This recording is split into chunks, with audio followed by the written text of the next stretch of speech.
Hey everybody, and welcome back to the Captain's Table. I am your host, Captain B-Nard, flying solo today to bring you guys my top 5 best and 5 worst WWE United States Champions. Recently I actually purchased my very own authentic replica of the WWE United States Championship.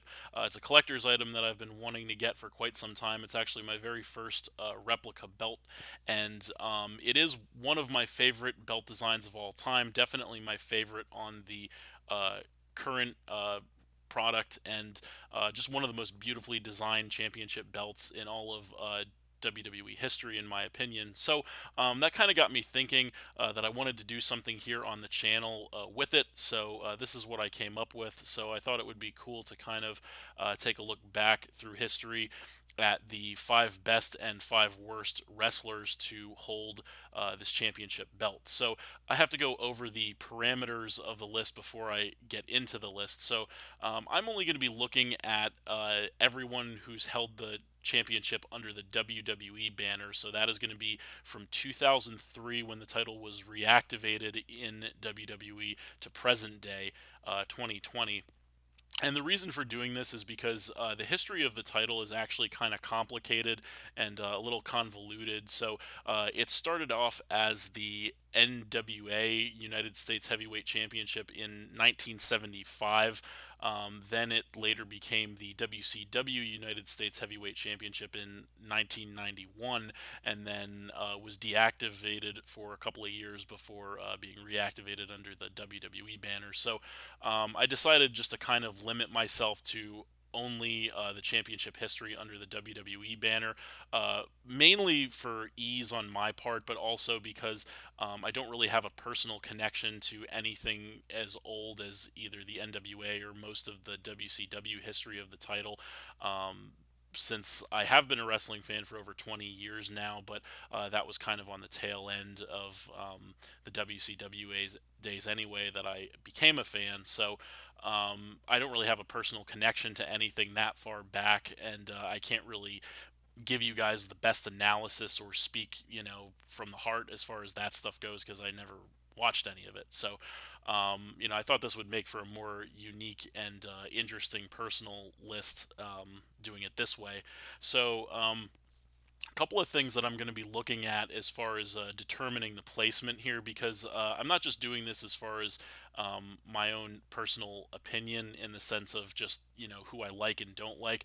I try to make my opinions as fact based as possible, and what I'm looking for in this list are wrestlers who held the title for how long did they hold it?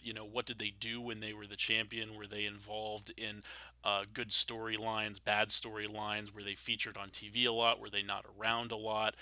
Were they having good matches or bad matches or no matches at all? That kind of thing. And also, did the title feel important when they were holding it? Or did the title make them feel important? Or maybe neither of those were the case. And then, just that kind of thing. So that's what I'm going to be looking for in ranking these people. Without further ado, we're going to get started, and I think we're going to start off actually with the bottom 5. Coming in at number 5 on the list of worst WWE United States champions of all time, we have Bret Hart, who, kind of feels weird putting Bret Hart on a list of worst anything because he is one of the greatest technicians in all of professional wrestling history. There's no doubt. But unfortunately, his run with the WWE United States Championship was one of the worst in history for a few reasons.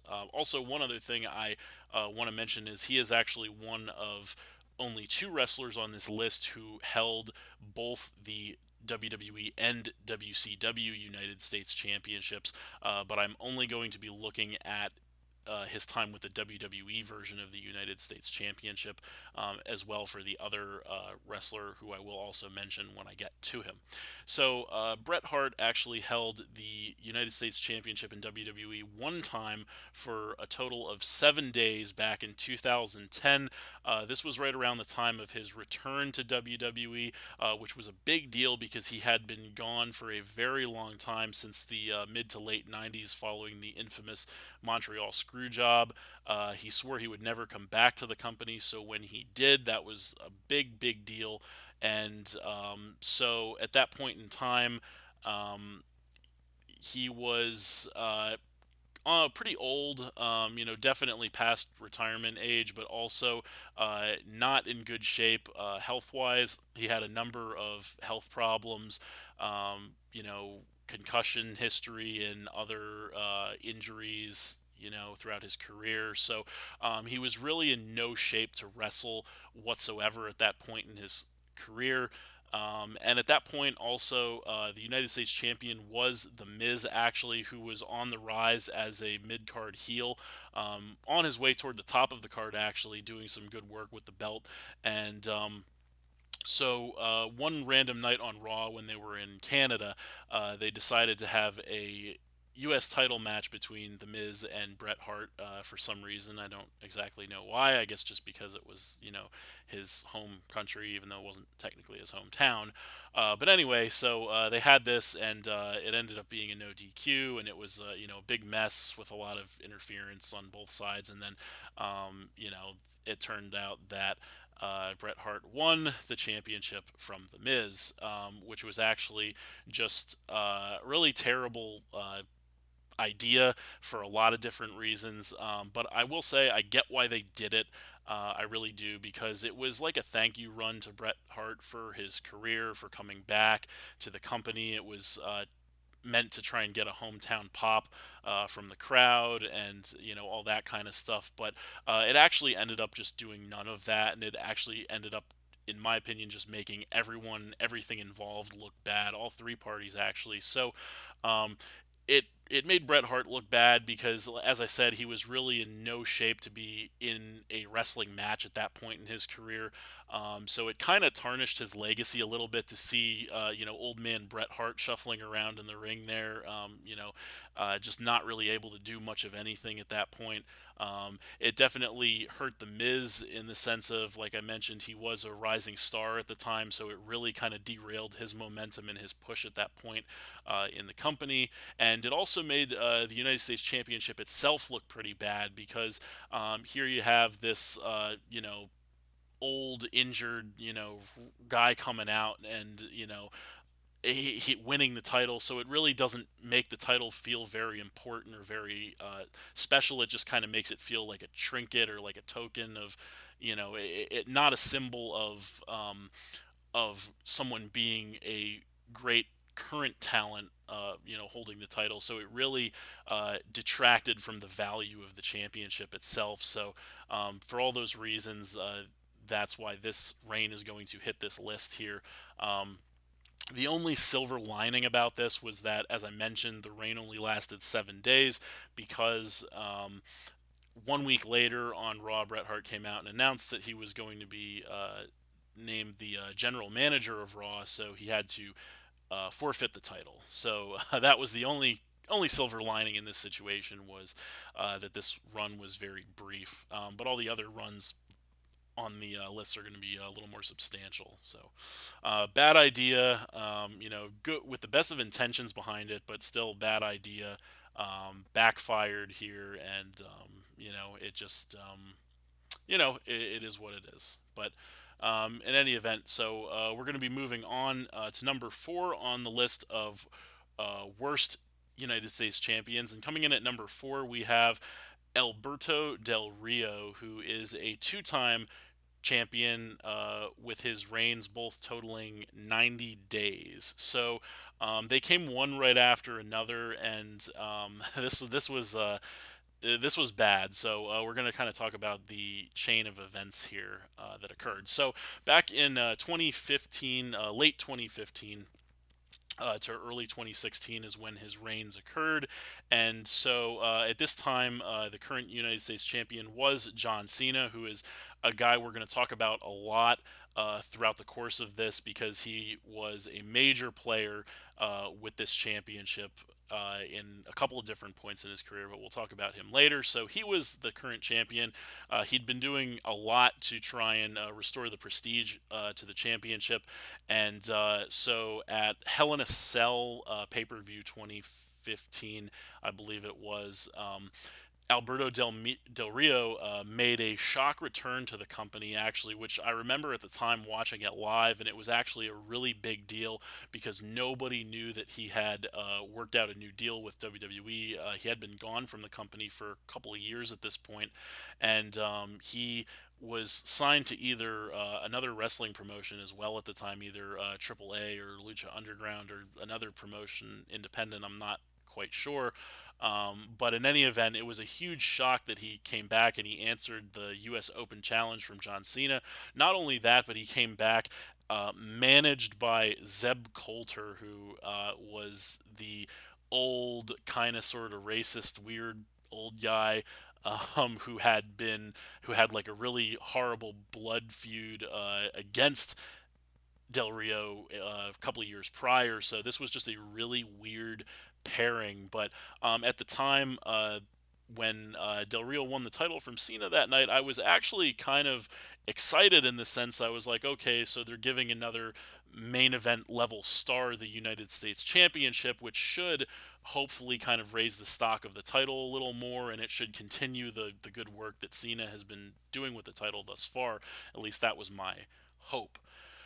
But no, unfortunately, that was not the case. So, immediately following winning the title, Del Rio and Zeb debuted this ridiculously awful new gimmick where they were calling themselves, I think it was the United States of Mex America, which was like this really awkward situation where they were like, I don't know. They were like, I don't know what they were doing, to be honest with you. They were trying to be like, they essentially were trying to stick Zeb Coulter's gimmick of being like an old racist pig and like Alberto Del Rio's gimmick of being like a wealthy Mexican aristocrat together, which didn't make one bit of sense to me whatsoever. So I don't understand. That's like putting oil and water together and expecting them to mix, which for those of you who don't know, they don't.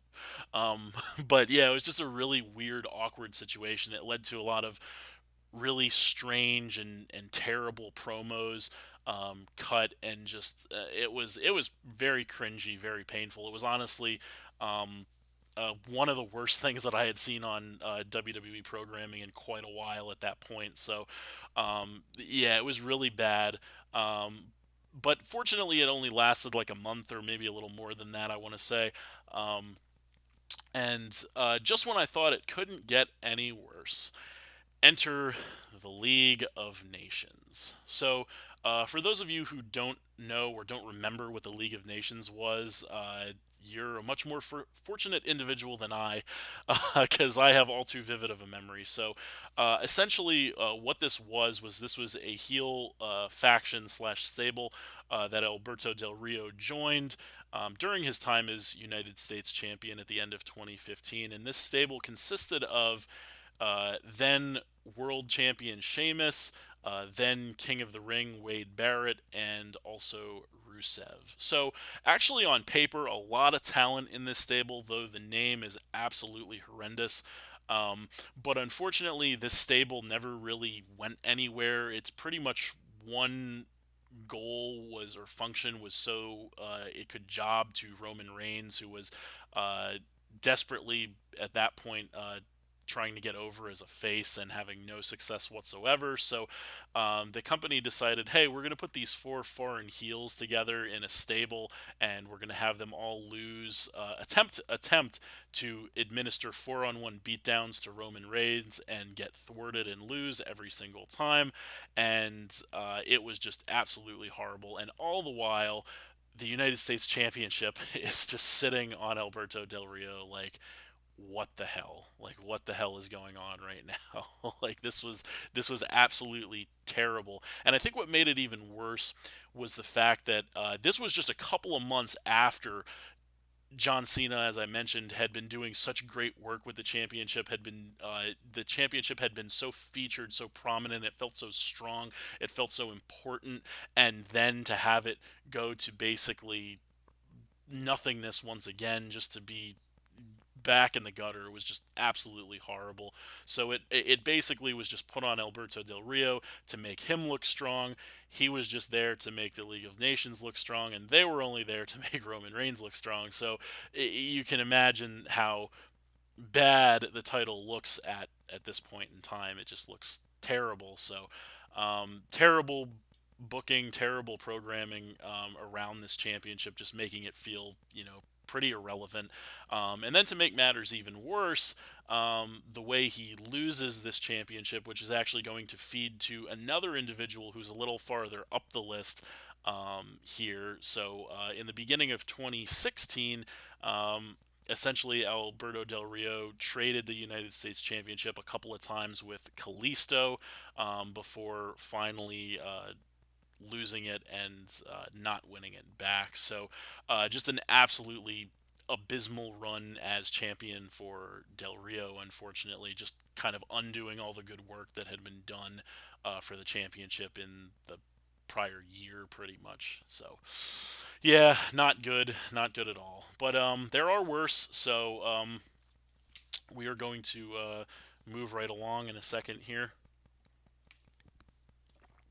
And on to number 3 on the list of worst U.S. champions, and that is going to be Santino Marella, who is a one-time United States champion with his reign totaling 167 days. So now we're getting into the lengthy run territory here. That is about 5.5 months for those of you who didn't know. So that is a very long time to hold a title, especially in modern day wrestling. So this was back in 2012.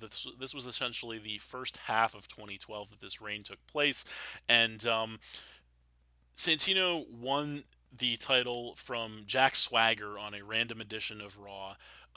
Essentially, the only reason this title changed hands was to further the ongoing feud that was happening at the time between Teddy Long and John Laurinaitis. It was like a general manager versus general manager big feud that they were trying to build up, which it was whatever. But essentially the title was just used as a pawn in that grander feud, that grander storyline between those two guys, which was pretty bad in my estimation because again just detracting from the prestige of the title. So in that lengthy reign that Santino had, unfortunately, the title basically felt like a joke throughout this time. I mean, Santino, for those of you who don't remember Santino Marella, he was always a comic relief wrestler, and he was damn good at it, don't get me wrong. But to strap him with a singles championship for and that extended of a period of time just made the title so irrelevant. It was a long and boring reign as champion. It was just it was bad. The title felt essentially worthless in his hands, which is something that you never want your championship titles to feel like, because the championship titles, ladies and gentlemen, they are the entire point of professional wrestling. Essentially is they're the main driving force behind the storylines and the matches in the world of professional wrestling are your championship belts. So you should never under any circumstance have a championship belt that feels meaningless or worthless or useless in the hands of anyone. A title should not be treated like that. So when a title feels like that, you know that you've messed up, and that was pretty much Santino's run as champion. So pretty bad. But it does get worse, and we're going to move up. So, coming in at number 2 on the list of worst United States champions, we have Kalisto, who is a 2-time United States champion with his reigns totaling 120 days. So, I alluded to this just a minute ago when talking about Alberto Del Rio. So, this took place in the beginning of 2016, where Alberto Del Rio, for some reason, decided to lose the United States title to Kalisto on a random edition of Raw once again. Who then proceeded to lose the title back to Del Rio the very next day on SmackDown, equally seemingly for no reason. Um, so this was a really weird and pointless turn of events. That only got even more weird and more pointless because then at the Royal Rumble pay-per-view, I believe it was, Kalisto actually won the championship back from Del Rio once again. So there you go. Just a pointless title switching, which is actually makes both of their time with the U.S. title not good. Short reigns, pointless reigns, just title changing for the sake of title changing, which is never really a good thing in my opinion. Um, but then Kalisto went on to hold the United States Championship for about 4 months after that. So relatively long run with the title, and he proceeded to once again do absolutely nothing with the championship throughout that 4 month period, which once again just leads to the championship feeling worthless, feeling useless. The problem in this situation was that Kalisto was not at the point in his career then where he should have been in that position. He was pushed too early. He was not ready for that spotlight. For that championship, he was still actually in an active tag team at that point with the Lucha Dragons with Sin Cara. So it was like it didn't make any sense that he was an active tag team wrestler, yet he was winning a singles title and then held it for, like I said, 4 months, which is a pretty long time. So he was also very, very botch prone, mistake prone in the ring. At that point. So that's another thing is when you have a wrestler who makes so many mistakes and botches that you need more than one hand to count them on, and this is per match, pretty much every match, folks. Okay, that's not the guy that you want to be putting a championship on. So he was the wrong guy in the wrong time to do this, and it really, as a result, just made the championship feel just worthless. So. Yeah, pretty bad, but there is still one worse than that, if you can believe it.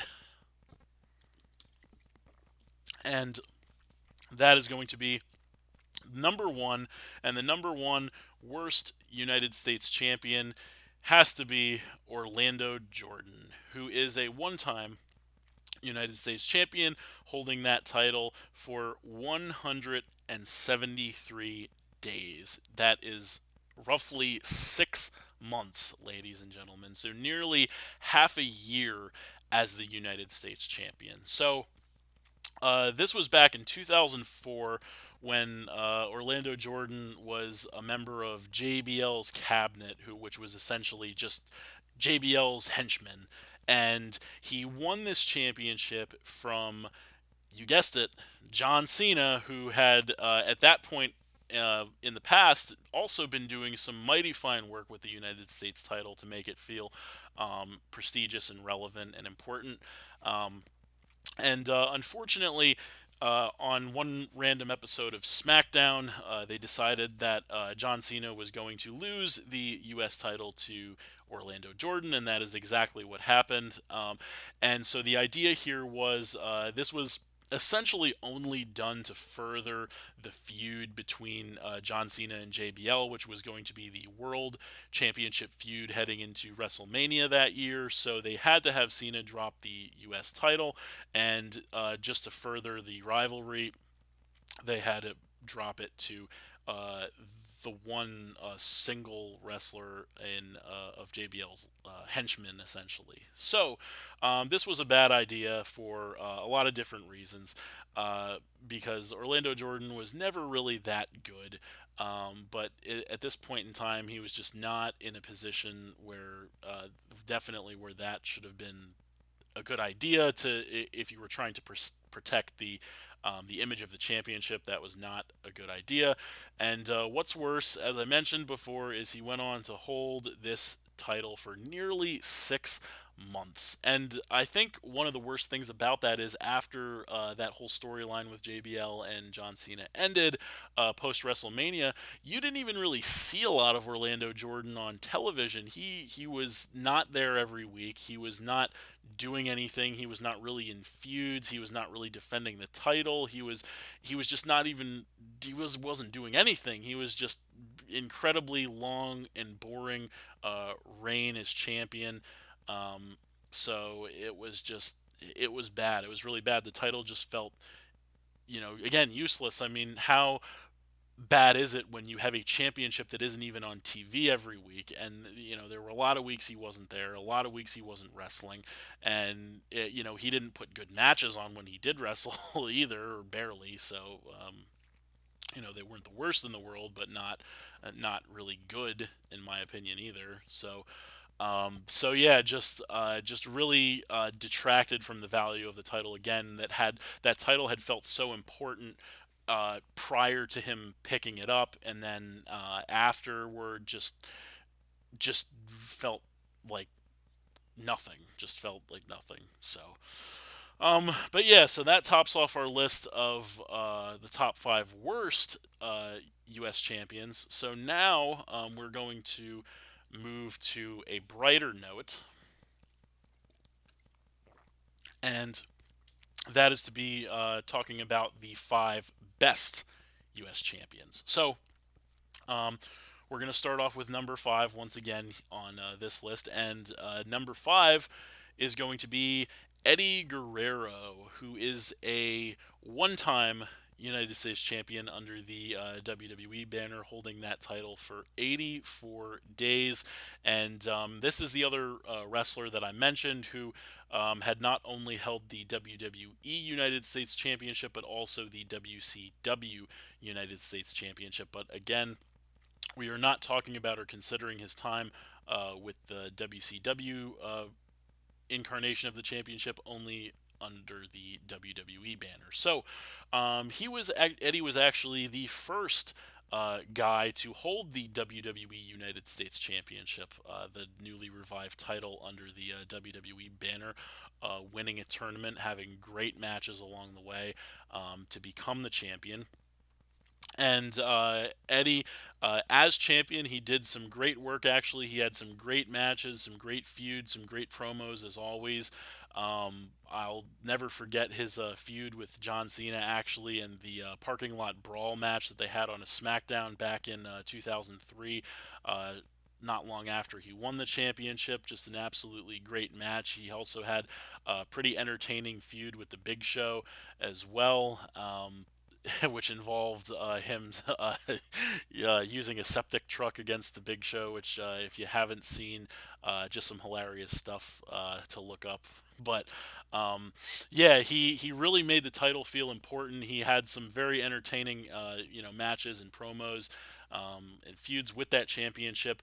But perhaps even more importantly than that is the championship, his run with the United States Championship, I would say, actually opened a lot of people's eyes. Maybe not fans, because they always knew how good Eddie Guerrero was, but perhaps higher ups in the company who were unsure of him or his capabilities. It kind of gave him the stage to prove that he could be a solo main event talent, which is exactly what he ended up doing after dropping the United States Championship to the Big Show. Just a few short months later, he found himself at the top of the card, winning the WWE Championship. So ideally, that is the trajectory that every mid-card champion would like to go. That is kind of the idea of the secondary title, the workhorse titles, such as the United States title, is to give wrestlers the opportunity to do that. It should be a stepping stone, or that's the idea, that it should be a stepping stone on the way to the World Championship, and this is a very prime example of that being the case. So, Eddie definitely earns his spot on this list in my estimation, based on that, the fact that he, went through that chain of events, which is really ideal for, um, what you would hope for, or what you would expect. That's just kind of how it's supposed to be in the world of professional wrestling.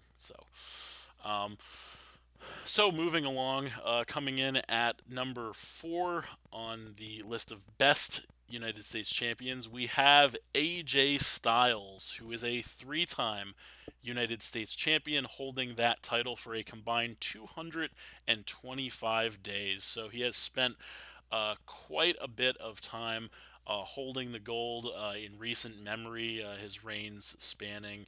Um, 2017, and then actually just recently in 2019. So just absolutely, if you want the dictionary definition of professional wrestling workhorse, you're gonna see AJ Styles next to that. Next to that word, because he is just absolutely the definition of workhorse, which is really what the championship or the secondary championships, such as the United States Championship, are supposed to be, or supposed to signify. This guy just has great matches with everybody. There's just no two ways about it. He's as champion throughout pretty much all of his reigns. He's always been there. He's always on TV. He's always having great matches with everyone in his first couple runs, with Kevin Owens, among others, with his most recent run. Ricochet, from whom he won the title from for the third time, among others. So, and just countless guys on the roster today, just having incredible matches, either for or not for the championship. Eventually dropping it.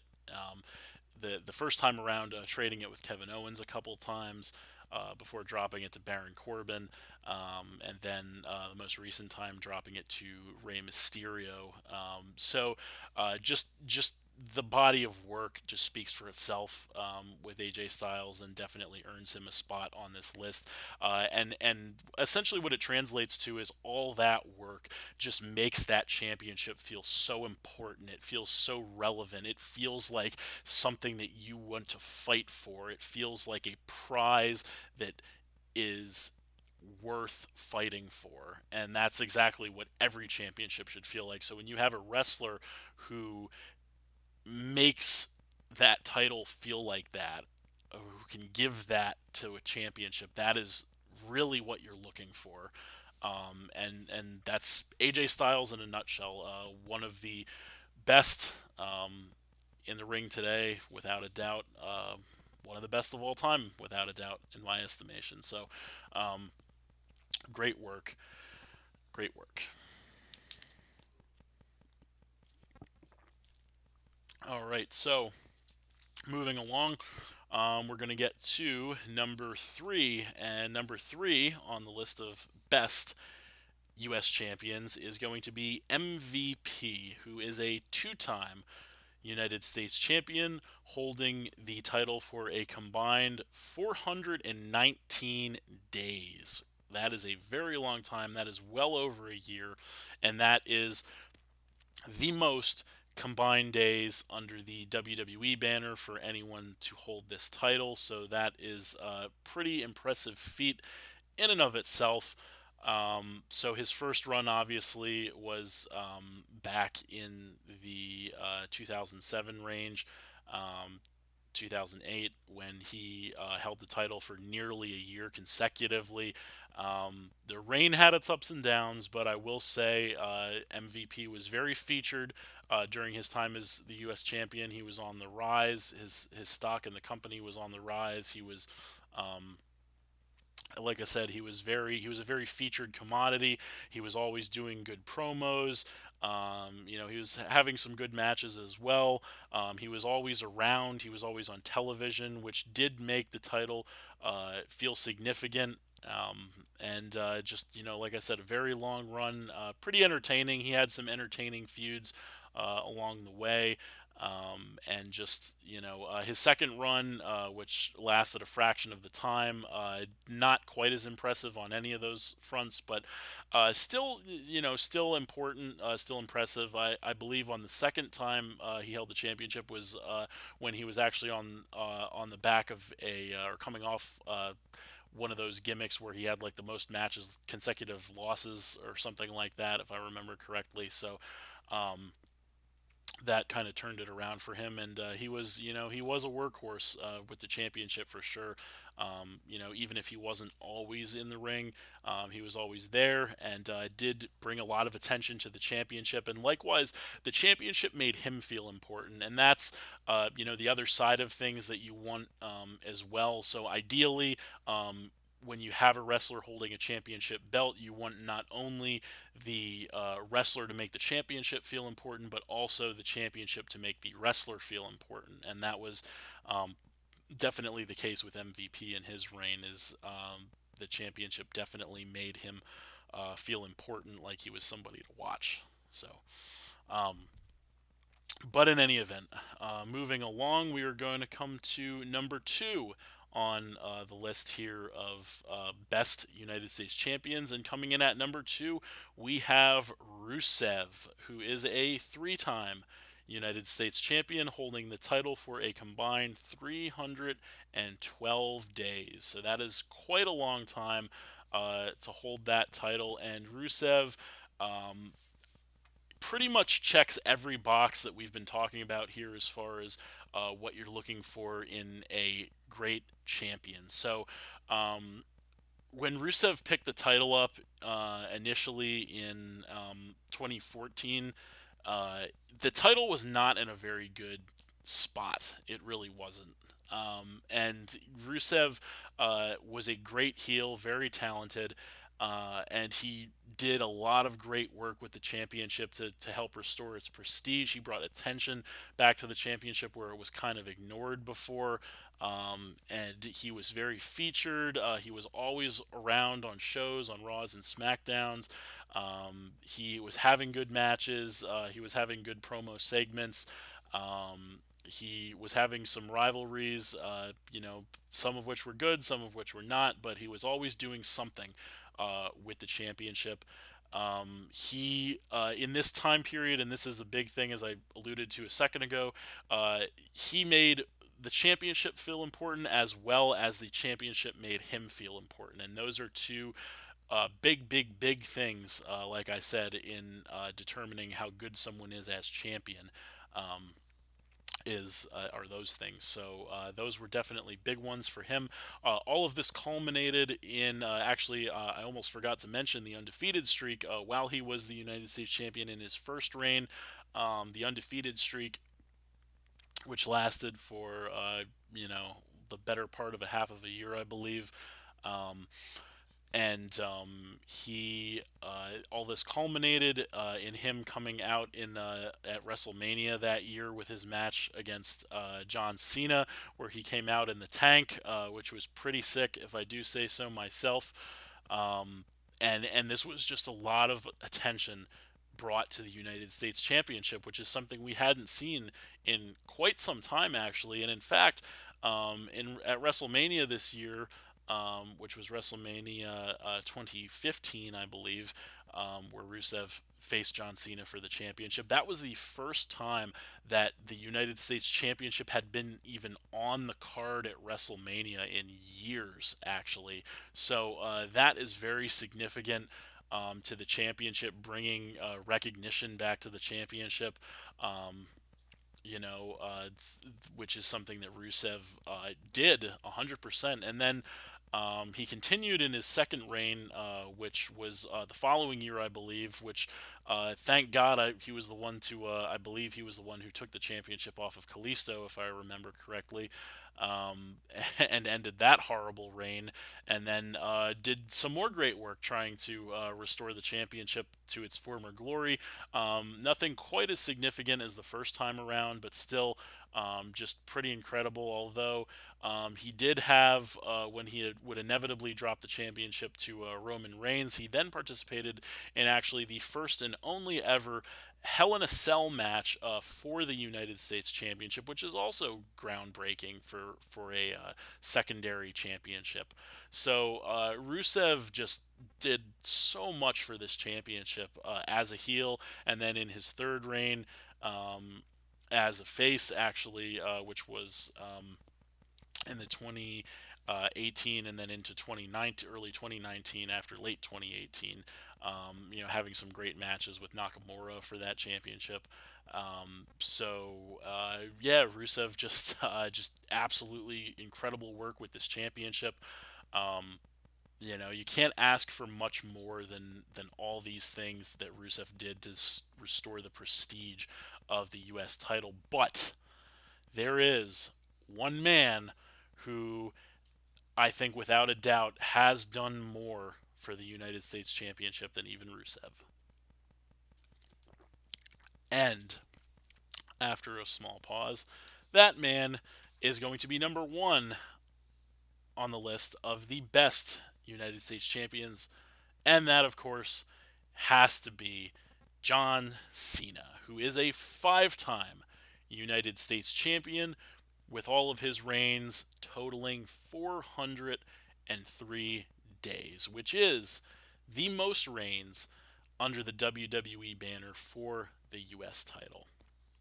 So, a lot to talk about with this one. So, John Cena, essentially, his 5 runs with the United States Championship can essentially be broken down into 2 separate time periods, and those are going to be young and up and coming John Cena, who first won the United States Championship at WrestleMania back in 2004, and then proceeded throughout the year of 2004 and into early 2005 to have 3 of his runs with the championship then. And then, of course, the second wave of Cena came in 2015, where he held the championship another 2 times. So, we'll start at the beginning, back in 2004, 2005, United States champion Cena. So, this was the first championship that John Cena had won, winning it from the Big Show at WrestleMania. And wow, John Cena, he did a lot of work with this championship.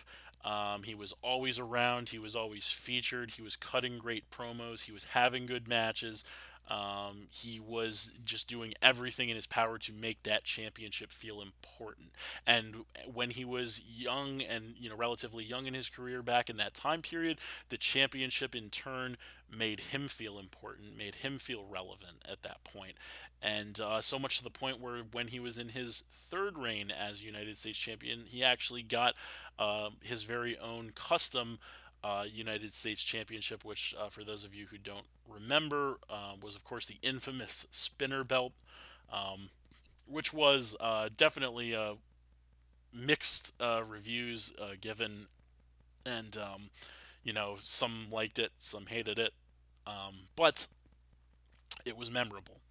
It was unique, and it once again brought attention to the United States Championship, which is something that you really want. Is you want that attention on that title, and John Cena accomplished that in a huge, huge way. And in turn, the title set him up for his main event run, which lasted the longest of any in professional wrestling history, actually, and much longer than a lot of people would have liked, but his beginnings were the United States Championship, and that set him up. That's, again, going back to what I was talking about when I was talking about Eddie Guerrero. The title showed that this guy could hold his own, and this guy could hang, and that this guy could carry himself in a solo main event capacity. And that is exactly what you want out of someone in that position with that secondary championship. So, Just absolutely phenomenal work. In that time period. But then it gets even better, actually, because then when John Cena came back to the United States Championship in 2015, as I mentioned before when talking about Rusev having that big WrestleMania match with Rusev for the United States title, really, really, really putting that title on the map. And then at that point, just for John Cena to even hold the U.S. title as someone who at that point I believe was a 15-time WWE champion, for someone in that position to hold the secondary championship once again, the United States Championship, just made that title feel so important, so relevant, so prestigious, that you can't deny the impact that he had on that.